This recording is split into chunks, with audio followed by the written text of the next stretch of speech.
Now this one here is a tool which gives us some different effects. And let's see what we've got in this first of all. Change the colour on it first of all, so let's change it to the red. And it's given me a nice sort of spray sort of thing. Let's click on that and see what we've got. So we've got a number of different possibilities here. Let's go for this one here. There you go, isn't that lovely? Let's change the colour on that there so we can see a bit better. Put some green in there. Okay, so that gives us a nice spatter effect. Let's click on that again and see what other choices we've got. Let's see, let's go for this one here. And that gives us a different effect to it again. So let's just go through there and change colour again. And we'll put a red on there this time. So let's move that over there. Put that to the top there. And you can go for the RGB colours or the HSV colours. It doesn't really make an awful lot of difference there, just apart from whichever makes the most sense to you, that's the one to use. So that's the way you can make patterns and so on. And I can change the size of these patterns too.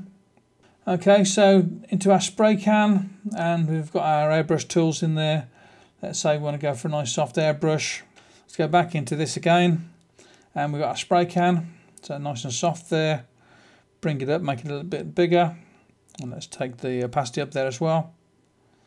So you've got some plenty of good choices there for your spraying of your airbrush there. So you can get some nice fine effects with it, so that's pretty good. Let's go and have a look at the brushes now, see what we've got with brushes.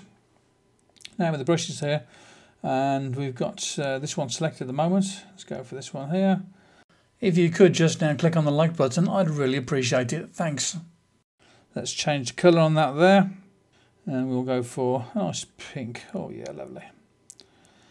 So that's one. That's the square brush. We've got round brushes as well. So let's see what we've got with the round brush. Let's choose that one there.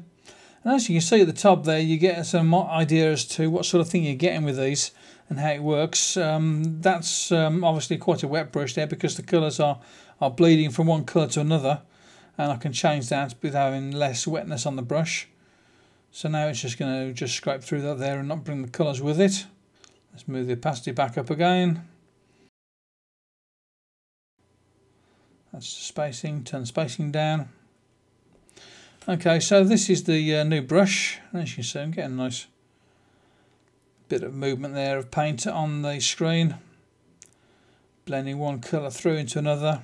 Now this application is actually quite good to use for photographs because you've got a whole bundle of filters in there that you're going to use with photos. So for instance, if you want to do some stuff with your photographs and you want to do some distortions, we can do a twirl.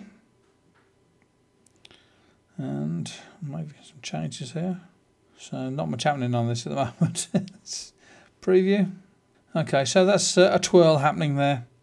So I didn't get anything happening on that until I actually clicked on preview. So let's click on apply. So that's just worked on that particular layer there. So the filters, there's some stylization filters, and you got some wind, drop shadows and all sorts of things on there. So maybe that drop shadow would be better if I want to do some drop shadow on the text, for instance. So let's try that out. Let's go to our text layer. So I've got text layer selected now. And I'm going to go to filters. I'm going to go to stylize and drop shadow. So layer, rasterize text. So I've done that. So that's taking it from being a vector type of text into being a bitmap sort of text. So I won't be able to edit that text anymore. Okay, so let's go back into filters again and go to stylize and go to drop shadow. So there you go. We've got a nice little drop shadow with some pink coming down on that there. That's quite good, isn't it? So the drop shadow with this works a whole lot better. It's a shame that's not a live preview as soon as you get into this, but never mind. And we'll click on apply with that there. So I'm just going closer to that there. You see a nice little drop shadow on that there. It's not bad at all, is it? Lots of settings in there, and same as with the other application I was looking at, Procreate, you've got different styluses that you can use in it as well. And we can use different styles of different types of paper.